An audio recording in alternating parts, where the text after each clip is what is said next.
1975년 6월 22일 구국기도회 공산주의 김일성과 하나님의 손이라는 제목으로 구국기도회의 말씀을 나누겠습니다.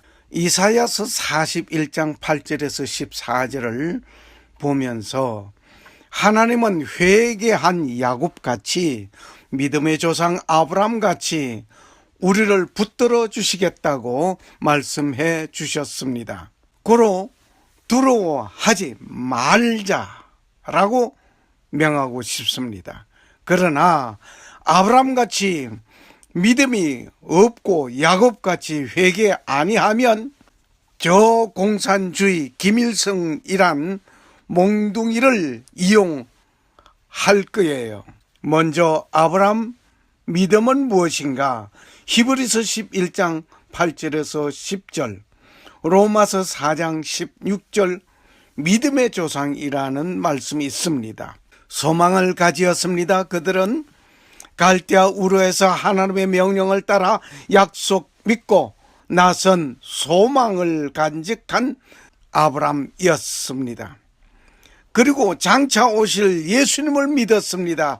갈라디아서 3장 16절에 이삭은 그리스도의 모형입니다.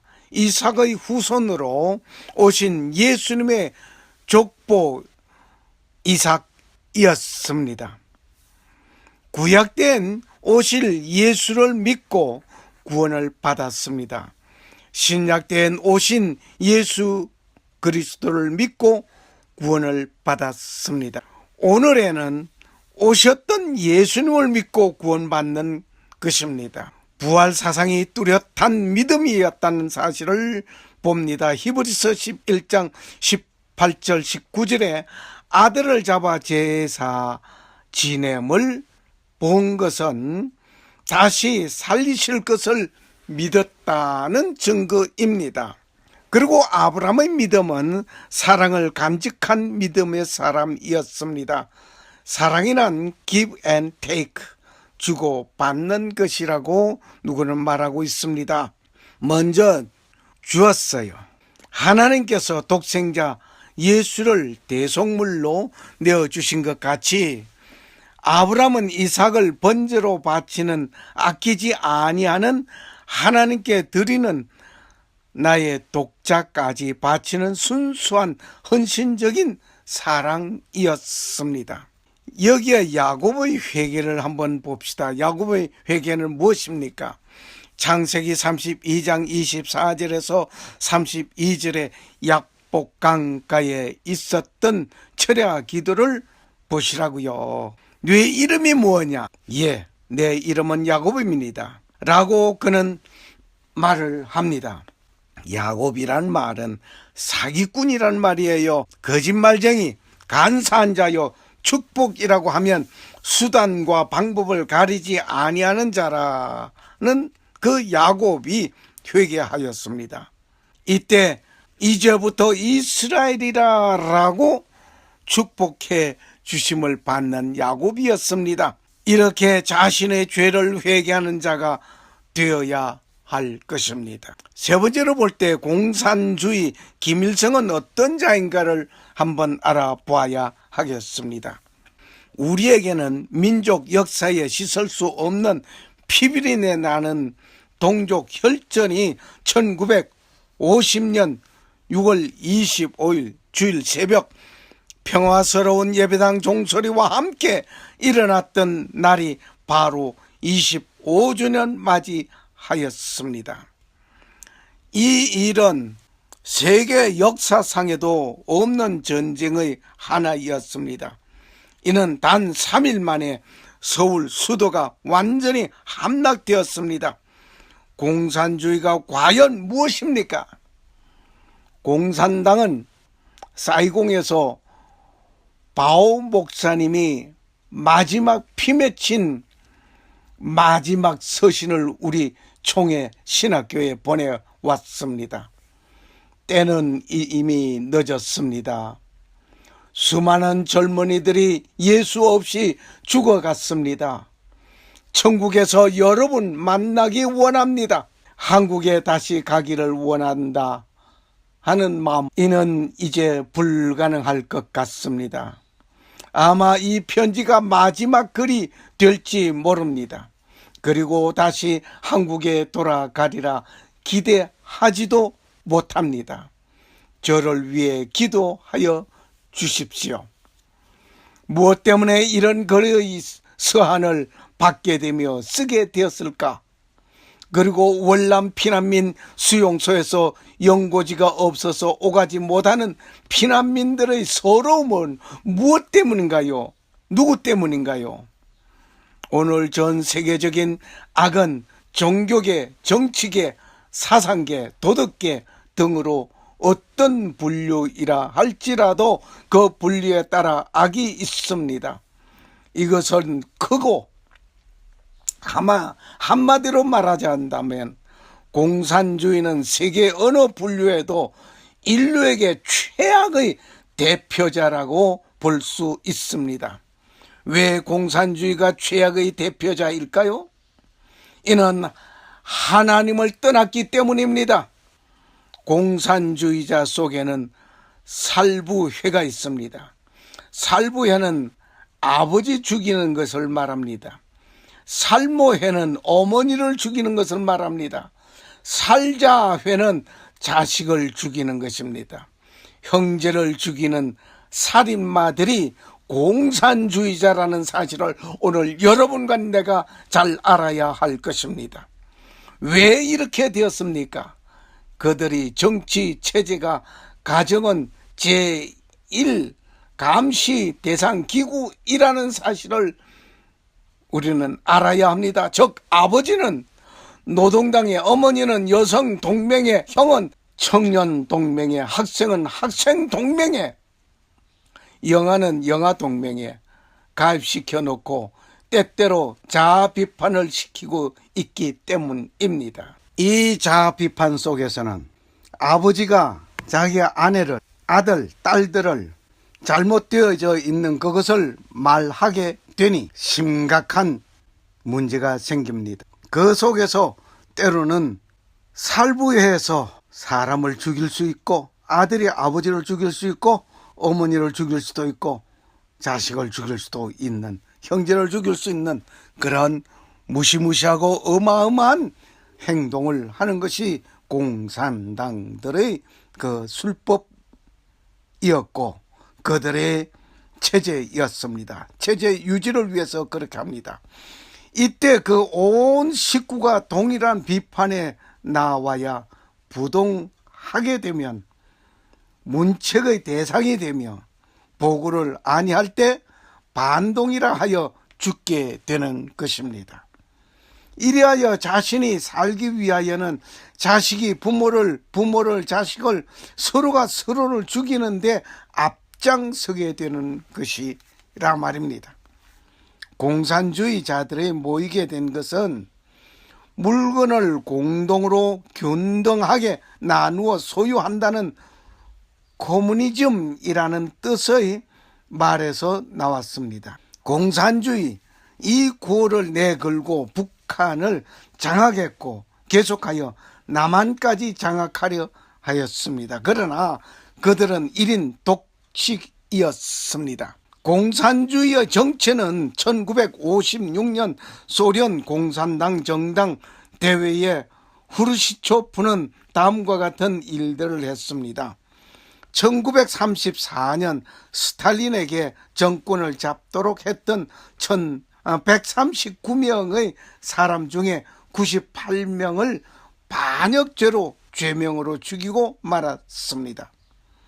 이들은 사형에 처해졌고 스탈린의 무덤을 파헤쳤던 것입니다.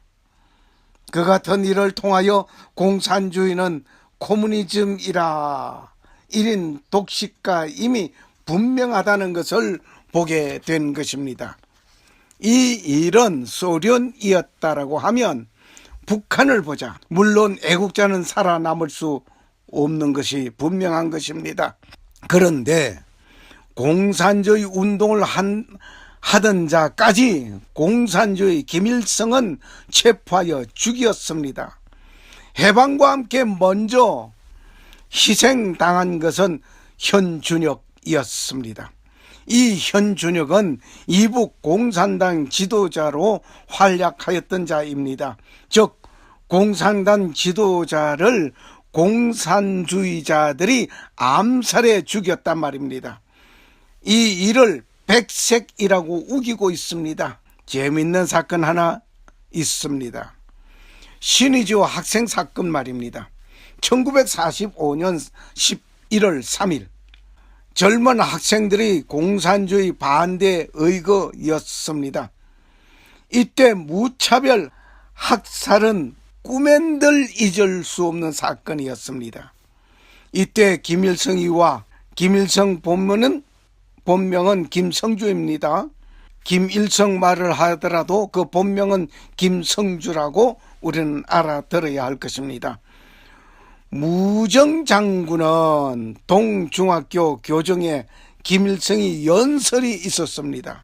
그 내용이 뭐냐면 공산당 놈들 한 놈도 남기지 말고 체포하라. 이리 해체하고 노동당이라는 간판을 내걸게 되었던 것입니다. 공산당 놈들을 한 놈도 남기지 말고 체포하라 이렇게 말하면서 신의주 내에 공산당에 모두 잡혀갔습니다. 평양으로 압송되어 그들은 죽임을 당했습니다. 노동당이라고 하는 간판을 내걸게 된 것입니다. 일이 이쯤 되니 신의주 도당에서는 신의주역 그릴에 김일성 무정장군 환영 파티가 열릴 정도였습니다. 아들은 현준혁이 죽이고 그 일파는 신의주 학생 사건 때에 전부 숙청하는 데 성공하였던 김일성이었습니다. 이 일을 성공으로 이끌어준 무정장군은 6.25 전후를 기하여 그도 숙청당하였습니다. 그리고 10여 년 동안 수감 생활하다가 추록했던 주소련 전 대사, 정권대사 주영아도 숙청당하였고 남로당의 괴수 박헌영, 이강국도 공산주의자들이 숙청해 버렸던 것입니다. 이러한 저들이 내놓은 통일론은 죽이자는 것이 일괄될 것뿐이었습니다. 공산주의자는 1인 독색주의자이지 결코 같이 살자는 것이 아니었습니다.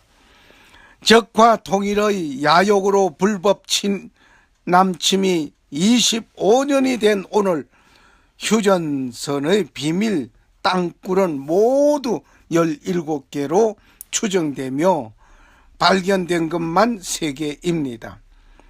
쓰라린 민족의 상처를 아물기는커녕 오히려 악과 해진 남과 북 대화가 끊어진 지 30년이 되어가는 가운데 있습니다. 칼을 쓰는 자는 칼로 망한다고 예수님께서 말씀해 주셨습니다. 잠언 1장 10절에 말씀하시기를 내 아들아 악한 자가 너를 꿰을지라도 쫓지 말며 말씀하셨습니다.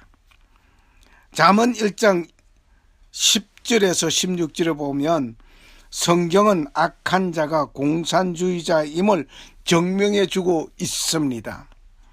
이런 가운데 하나님의 손을 우리는 한번 보겠습니다.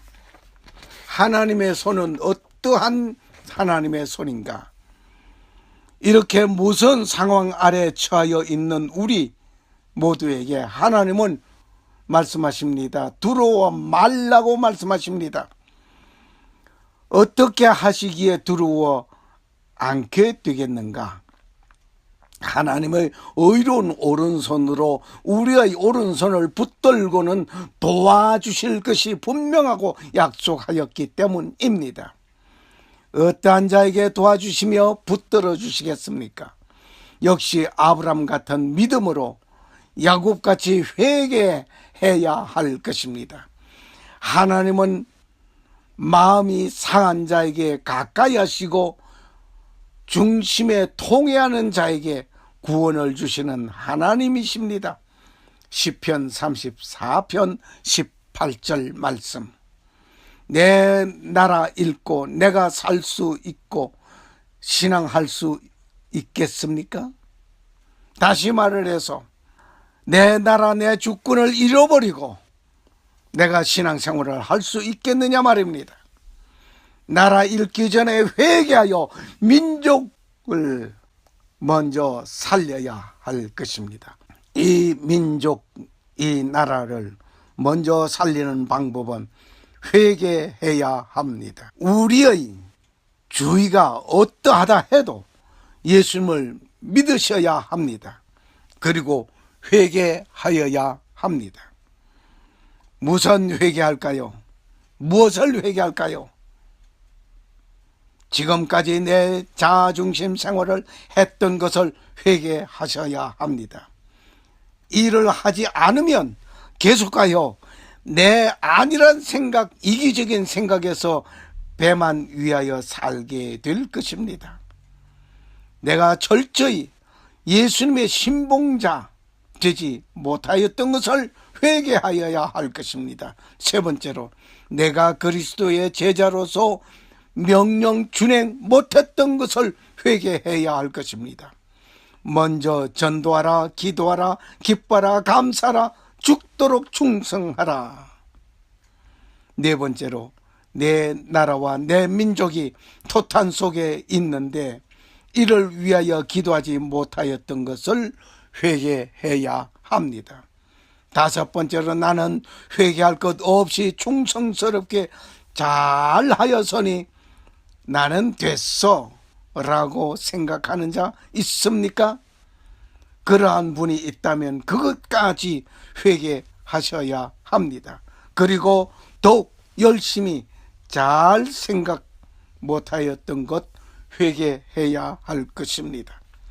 하나님의 오른손으로 우리의 오른손을 붙드시고 도와주시겠다고 하나님은 약속하셨습니다.